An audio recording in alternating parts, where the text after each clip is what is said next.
እንደወጣ የቀረው ልጇ የእግር እሳት ሆኖባታል። ምን ገጥሞት ይሆን?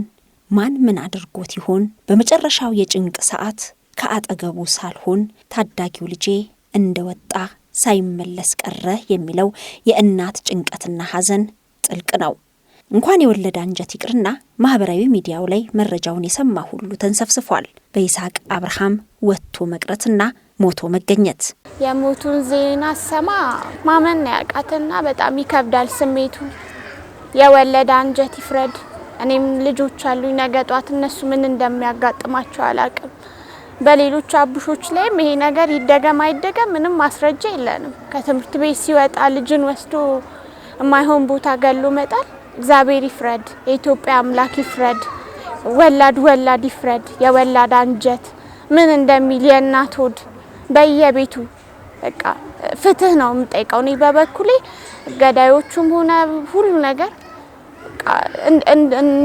ይፋ እንዲወጣ ዝም እንዳይባል ሰው ሁሉ አቡሼ ብቻ ላይሆን ይችላል፣ ሌሎችም ጭምት ሆነው ዝም ብለው ሀዘናቸውን ውጠው ሊሆን ይችላል። ይፋ ይውጣ። በቃ ይሄ ነገር ማቆም አለበት። ልጆች እየጠፉ ነው፣ ህፃናት እየተገደሉ እየተገኙ ነው ይባላል። በቃ እስከ መቼ ድረስ ዝምታው ይሰበር ነው የምለው። ለአቡሼ ለይስሐቅ ፍትህ ዝም አልልም፣ በበኩሌ ዝም አልልም። ተሰባሪ ብቻ ራሱ ብለሽ የምትገልጸው አይደለም። በቃ እዚህ የሆነ ያለው ነገር በቃ እንግዲህ እናቱን አይታችኋል። ያላትን እንትን ሁሉም በቃ ማለት ከአቅሟ በላይ ከመናገር በላይ ነው እሷ ላይ ደረሰው። ይሄ ግቢ ራሱ ሙሉ በቃ የቡልቡላ ህዝብ ያዘነው በጣም ከባድ ሀዘን ነው ፈጥሮ ያለፈው። የአቡሽ ጉዳይ ሁሉም ሰው ነው የሚያውቀው። በቤተ ክርስቲያን ሲያገለግል ያውቁታል፣ በትምህርት ቤት በሰፈር ሁሉም ሰው ያውቀዋል። የማያውቀው ልጅ የለም እዚህ ግቢ ላይ። ሁሉም ሰው ነው ያለቀሰው፣ ሁሉም ሰው ነው የፈለገው። እሱን ያልፈለገው ሰው የለም። በየስርቻው በየምናምኑ ያልተገባበት ያልተፈለገበት ቦታ የለም። 3 ቀን ሙሉ እንደዚህ የሚያበቃው ነገርም አይደለም። አንድ ፍሬ ህፃን ልጅ ነው። ከልጄ ጋር አብሮ ነው የሚውሉት ቤተክርስቲያን። በጣም ደስተኛ ነው። እኔ አንድ ቀንም ክፉ ነገሩን አይቼ እንደዚህ ሲከፋውም አይቼውም አላውቅም። እኔ አብሬው ብዙ አመት ኖሬያለሁ ከእናቷ ጋር። ምን ጥፋትም አያጠፋም። ሲልኩትም እንደዚህ ዞርም አይልም። ሁሌም ደስተኛ ነው። በቃ ለዚህ እንደዚህ ጭካኔ ተሞላበት አገዳለ እኔ እንጃ ምን አይነት አንጀት እንደገደለው እኔ ምን አይነትም ሰውም እንደሆነ አላውቅም። እሱን የወሰደው ይመጣል የሚል ተስፋ በቃ እውነት ይመጣል ነው እንጂ ሞቱን እንሰማለን ብዬ አንድ ቀን አስቤውም አላውቅም። እግዚአብሔር እሱ እውነትን ያውጣ። እኛ ከእግዚአብሔር ነው።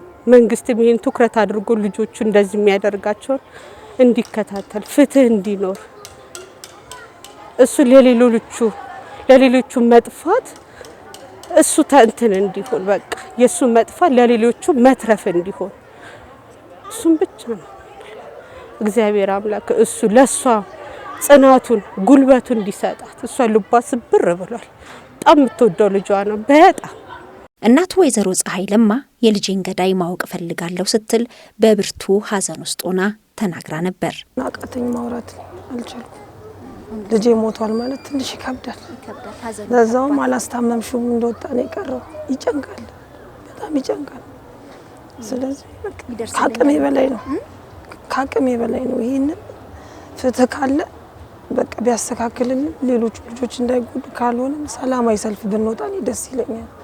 እውነት በልጆች ጉዳይ ቀልድ የለም። ልጆች ምንም በማያውቁት ነገር መጎዳት የለባቸው። ለእናትም ሆነ ለቀሪው ቤተሰብ የይስሐቅ ሞቶ መገኘትና ለሞቱ ምክንያት ይህ ነው እንዳይሉ በገላው ላይ ምንም አይነት ጭረት አለመታየቱ የአስክሬን ምርመራ ውጤቱን እንዲጠብቁ አድርጓቸዋል። ሚኒሊክ ነበር የተኛው። ለራቁቱን ነው ልብሱን አውልቀው ጥለውታል። አንስተው ሚኒሊክ ወሰዱት። ያው መረጃ ይፈልጋሉ። በኔ ልጅ ወጥቶ መቅረት የሌላው ልጅ ይገኝ፣ በኔ ልጅ ሞት ሌላው ይትረፍ ስትል በብርቱ ሐዘን ውስጥ ሆና ሐሳቧን ያካፈለችን የታዳጊ ይስሐቅ አብርሃም እናት ወይዘሮ ፀሐይ ለማ ፍትህ ስትል ተማጽና ነበር። ስለ ልጇ አሟሟት እንዲህ ነው ለማለት የተቸገረችው ከትምህርት ቤት እንደተመለሰ ድንገት መጣሁ ብሎ እንደወጣ የቀረባት ልጇን በፍለጋ ውላ ብታድርም የመጨረሻ ውጤቱ ሞቱ መሆኑ እጅግ ልቧንም ሰብሮታል። በጣም ፈልጌዋለሁ ሰፈር ውስጥ ግን የተገኘበት ቦታ ላይ አልሄድኩ። እሱም ሩቅ አልነበረም። በኋላ እኔ በቃ ፈልጊ ሲደግመኝ ወደ ቤት የገባው ማምሻውን ይሳቅ ሞቷል ብለው ሰው ሲንጫጭ የለት አይደለም ማክሰኞ ለኔ ጠፋው። ማክሰኞ ለጠፋ እኔ መስሪያ ቤት መጥቶ ነበር መጀመሪያ 7 ሰዓት ላይ ምሳ ብላ ስለው አይ ተመልሼ እመጣለሁ ትንሽ ላጥናለኝ። ከዛ ይመለሳል ብዬ ጠበቅኩት። 10 ተኩል ሲሆን ሳጣው ተነስቼ ሄድኩ። ከዛ እቤት ስመጣ የለም 1 ሰዓት ሆነ። ብናየው የለም 2 ሰዓት ሆነ። ወጣን እኔና ወንድሙ ፍለጋ ሚካኤል ሰፈር ሄደን ከዛ ነው ለካ የወሰዱት። ጓደኞቹን ስንጠይቃቸው በሆነች ላዳ ሄዷል እና ግባ ማርያም ማዞሪያ ልውሰድ ሲለው ገብቶ ይሄዳሉ።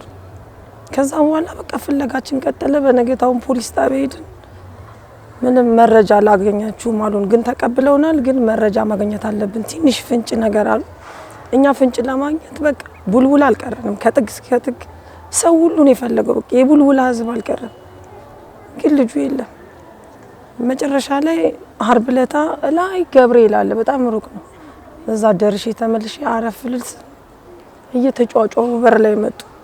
ወይኔ ይሳቅ መጣ ብዬ እየተንደረደርኩ ወጣሁ። እኔ የመጣ ነው መሰለኝ። በእውነት ስወርድ ወንድሜ ይንፈራፈራል።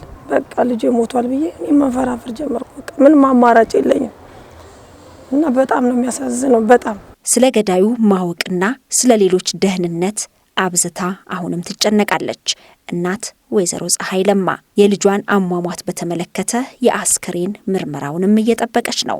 የአዲስ አበባ ፖሊስ ኮሚሽን በ13 ዓመቱ ታዳጊ ይሳቅ አብርሃም አሟሟት ዙሪያ በሰው ተወስዶ ተገደለ በሚል የሚናፈሰውን መረጃ መሰረት አድርጎ የምርመራ ሂደቱን አጠናክሬ ቀጥያለሁ ሲል ተናግሯል። የአስከሬን ምርመራ ውጤቱንና ስለ ታዳጊው ዝርዝር ሁኔታ ባሰፈረበት መረጃ ላይ ሟች ይሳቅ አብርሃም የ13 ዓመት ዕድሜ ታዳጊ ያለው ሲሆን ቦሌ ሩዋንዳ አካባቢ በሚገኝ ፕሬስቲጂ በሚባል የመጀመሪያ ደረጃ ትምህርት ቤት ውስጥ የ8ኛ ክፍል ተማሪ ነው ሲል በመረጃው ላይ አስፍሯል።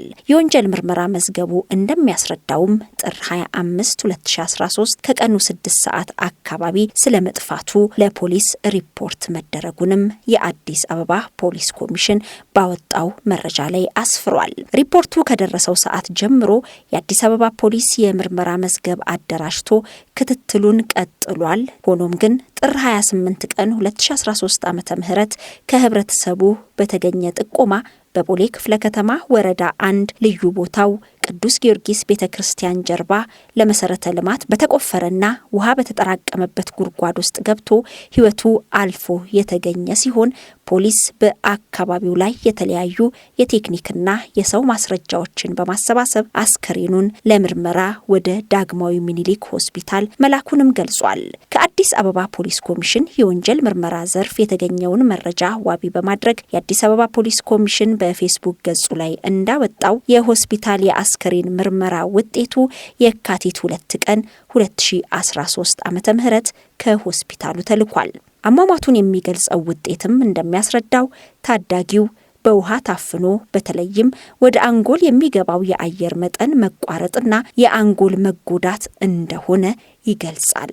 ምንም እንኳን የአስከሬን የምርመራ ውጤቱ በውሃ በመታፈን ምክንያት ታዳጊው ለሞት መዳረጉን ቢገልጽም ሌሎች የቴክኒክና አካባቢያዊ መረጃዎችን በማሰባሰብ የምርመራ ሂደቱ መቀጠሉንና አጠቃላይ የምርመራ ውጤቱ ሲጠናቀቅ ለሕዝብ እገልጻለሁ ሲል የአዲስ አበባ ፖሊስ ኮሚሽን ተናግሯል። የአዲስ አበባ ፖሊስ ኮሚሽን አያይዞም በማህበራዊ ሚዲያ ያልተረጋገጡና ከሚመለከተው አካል ያልተሰጡ የተዛቡ መረጃዎችን በማስተላለፍ ህብረተሰቡ ውዥንብር ውስጥ እንዲገባ መደረጉ ተገቢነት የሌለው ነው ሲልም ገልጿል።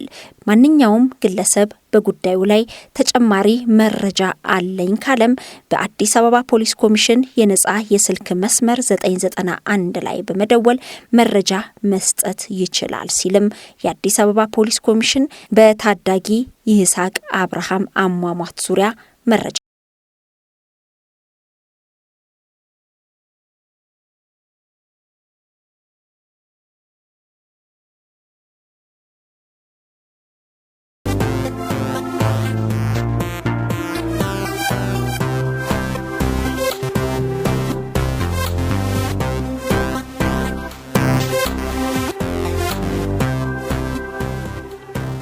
ኢትዮ ኢንፎ ሚዲያ የተለያዩ ማህበራዊ፣ ፖለቲካዊና ወቅታዊ ጉዳዮችን እያዘጋጀ ወደ እናንተ ያደርሳል። ሰብስክራይብ፣ ኮሜንት፣ ሼር በማድረግ ቤተሰቡን እናመሰግናለን።